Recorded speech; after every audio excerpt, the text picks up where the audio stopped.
Dan yang bikin kasus ini ngeri adalah efek dominonya. Satu korban kena tipu, diajak temen, lalu temen ajak keluarga, dan akhirnya satu kampung bisa ambruk. Belum lagi trauma kehilangan kepercayaan. Banyak korban yang awalnya percaya sama arisan online sekarang udah kapok dan was-was sama semua tawaran investasi. Nah, pelajaran pertama dari sini, jangan gampang percaya janji untung besar dalam waktu singkat.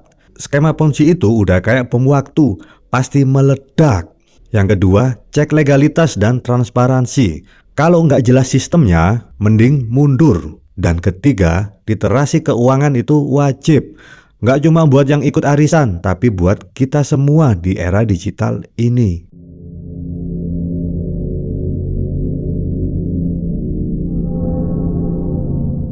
Halo, selamat datang kembali di Zona Kriminal. Kali ini kita akan bahas kasus penipuan arisan online di Cirebon yang bikin ratusan orang gigit jari.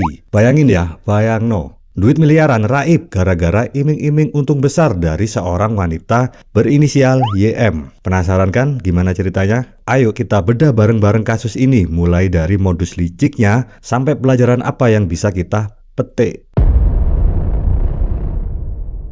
Jadi gini ya, di era digital yang sekarang ini, arisan itu nggak cuma ngumpul-ngumpul di rumah sambil bawa Tupperware. Arisan online mulai menjamur, apalagi di media sosial. Nah, YM ini seorang karyawan swasta berusia 29 tahun dari Cirebon. Tahu banget caranya manfaatin tren ini. Dia promosiin tuh arisan online dengan iming-iming keuntungan 60-80% dari modal awal.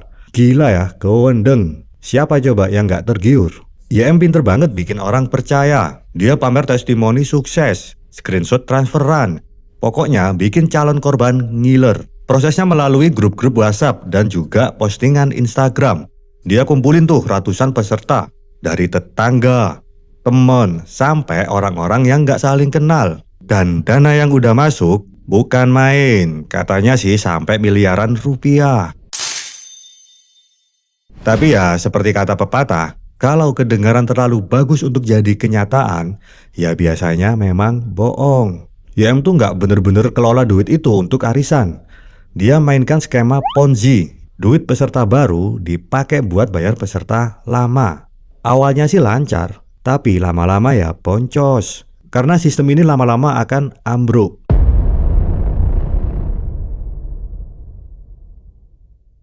YM ini beneran jago ngelabuin orang. Bayangin ya, bayangno. Dia cuma modal ponsel dan rekening bank, tapi bisa narik ratusan orang untuk ikut arisan. Modusnya bikin promosi yang ciamik di media sosial, lengkap dengan cerita-cerita sukses dari peserta yang katanya udah untung besar. Padahal itu cuma umpan biar orang lain ikut setor duit. Dan para korbannya ini kebanyakan awam. Nggak paham seluk-beluk investasi atau arisan online. Mereka cuma lihat untungnya aja yang gede, terus langsung nyemplung. Salah satu korban, kita sebut aja Alex. Alex tuh cerita kalau dia sampai ngajak-ngajak keluarga dan temen-temennya buat ikut arisan ini. Dan total duit yang udah disetor, itu udah menyentuh angka ratusan juta. Tapi begitu YM mulai susah dihubungin, barulah mereka sadar kalau sudah kena tipu. Yang bikin miris, banyak korban gak saling kenal. Jadi susah banget buat mereka ngecek kebenaran arisan ini.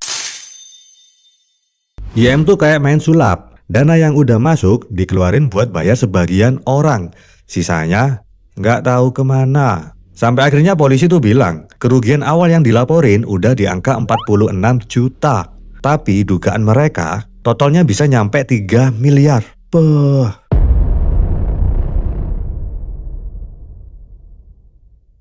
Akhirnya kasus ini kebongkar gara-gara salah satu korban berani lapor ke Polres Cirebon Kota pada tanggal 4 Januari 2025. Nah, dari situ polisi mulai ngejar jejak YM. Ternyata dia itu udah 3 tahun loh ngejalanin aksi ini. Dari 2002 sampai pada akhirnya ketahuan. Nah, bayangin ya, bayangno. 3 tahun ngelabuin ratusan orang tanpa ketangkep. Itu bukan main-main, bos. Polisi gercep, langsung amankan YM di rumahnya di Kelurahan Pegambiran, Cirebon. Barang buktinya ponsel, dokumen transfer, dan rekening bank yang dipakai buat transaksi. Kapolres Cirebon Kota, AKBP Eko Iskandar, bilang kalau YM ini dijerat pasal 378 KUHP soal penipuan dan pasal 372 soal penggelapan dengan ancaman masing-masing sampai 4 tahun penjara. Tapi cerita belum selesai nih. Polisi curiga jumlah korban jauh lebih banyak dari yang lapor. Makanya mereka minta siapa aja yang merasa jadi korban untuk segera lapor. Soalnya kasus kayak gini biasanya cuma puncak gunung es. Banyak yang malu atau nggak tahu caranya lapor.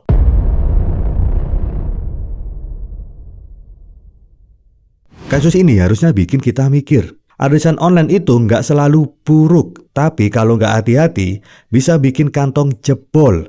Ratusan korban dari YM sekarang cuma bisa gigit jari. Apalagi yang udah setor duit dari tabungan keluarga atau pinjaman.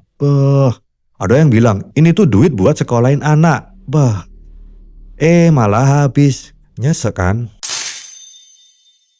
Dan yang bikin kasus ini ngeri adalah efek dominonya. Satu korban kena tipu, diajak temen, lalu temen ajak keluarga, dan akhirnya satu kampung bisa ambruk. Belum lagi trauma kehilangan kepercayaan. Banyak korban yang awalnya percaya sama arisan online sekarang udah kapok dan was-was sama semua tawaran investasi. Nah, pelajaran pertama dari sini, jangan gampang percaya janji untung besar dalam waktu singkat. Skema Ponzi itu udah kayak bom waktu, pasti meledak. Yang kedua, cek legalitas dan transparansi. Kalau nggak jelas sistemnya, mending mundur. Dan ketiga, literasi keuangan itu wajib. Nggak cuma buat yang ikut arisan, tapi buat kita semua di era digital ini.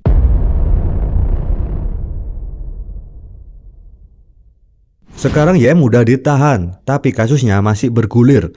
Polisi lagi ngedalamin apakah ada pelaku lain di balik arisan ini. Soalnya skala kerugiannya itu gede banget. Mereka juga minta korban lain yang belum lapor untuk maju. Jangan takut atau malu. Lapor aja biar pelaku itu dihukum setimpal, kata AKBP Eko. Dan buat kita semua, kasus ini itu udah semacam alarm keras. Medsos itu kayak pisau bermata dua. Bisa ngebantu kita, bisa juga nyakitin kita. Tawaran arisan atau investasi online memang gampang nyebar, tapi risikonya juga besar. Jadi sebelum join apa-apa, cek dulu siapa orang di baliknya, apa ada izin resmi, dan kira-kira sistemnya masuk akal apa enggak. Kalau nggak yakin, mending tanya orang yang lebih paham. Sebelum kita tutup, ingat ya, zaman sekarang duit itu udah susah dicari. Jangan gampang diserahin ke orang lain. Kasus arisan online di Cirebon ini bukan yang pertama. Dan sayangnya mungkin bukan juga yang terakhir.